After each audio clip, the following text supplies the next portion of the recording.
ភោជនីយដ្ឋានក្នុងក្រុងមួយកន្លែងដែលមានបរិយាកាសបែប romantic និង relaxing ដែលមានការរៀបចំតុបតែងយ៉ាងស្រស់ស្អាតជាពិសេសនោះគឺរសជាតិមុខម្ហូបដ៏ឈ្ងុយឆ្ងាញ់ដែលរៀបចំសម្រិតសម្រាំងដោយចុងភៅដែលមានបទពិសោធន៍យូរឆ្នាំថ្ងៃនេះខ្ញុំសូមនាំបងប្អូនមកទស្សនាភោជនីយដ្ឋានក្នុងក្រុងមួយកន្លែងដែលល្អសម្រាប់ការ dating ជាមួយនឹងមនុស្សដែលបងប្អូនស្រឡាញ់ឬក៏ជួបជុំក្រុមគ្រួសារឬក៏មិត្តភ័ក្តិដែលភោជនីយដ្ឋាននេះមានទីកន្លែងធំទូលាយមានទាំងបរិយាកាសខាងក្រៅបែបខ្យល់បរិយាកាសបរិសុទ្ធនិងខាងក្នុងបែបបន្ទប់ private មានម៉ាស៊ីនត្រជាក់ដែលបងប្អូនអាចរៀបចំជាកម្មវិធីខួបកំណើតឬក៏កម្មវិធីផ្សេងៗទៀតចំណែកមុខម្ហូបនៅទីហ្នឹងមានច្រើនប្រភេទទៅតាមចំណង់ចំណូលចិត្តរបស់បងប្អូនហើយឥឡូវនេះភោជនីយដ្ឋានសកបានក៏មានសភៅមុខម្ហូបថ្មីដែលមានមុខម្ហូបថ្មីនិងឆ្ងាញ់ៗជាច្រើនមុខហើយក៏មានច្បែនប្រគំតន្ត្រីសម្រាប់កំដរអារម្មណ៍បងប្អូននៅទីហ្នឹងផងដែរពិសេសនោះខាងហាងក៏មាន free រៀបចំផ្លែឈើសម្រាប់ខួបកំណើតឬក៏កម្មវិធីផ្សេងៗផងដែរចំពោះភោជនីយដ្ឋាននេះមានឈ្មោះថាភោជនីយដ្ឋានសកបាន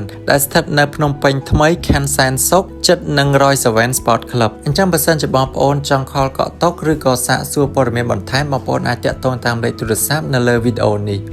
មានតែប៉ុណ្ណឹងអរគុណបងប្អូនទាំងអស់គ្នាដែលបានទស្សនាវីដេអូនេះបើសិនជាបងប្អូនចូលចិត្តវីដេអូនេះសូមជួយ comment ខាងក្រោមវីដេអូនេះ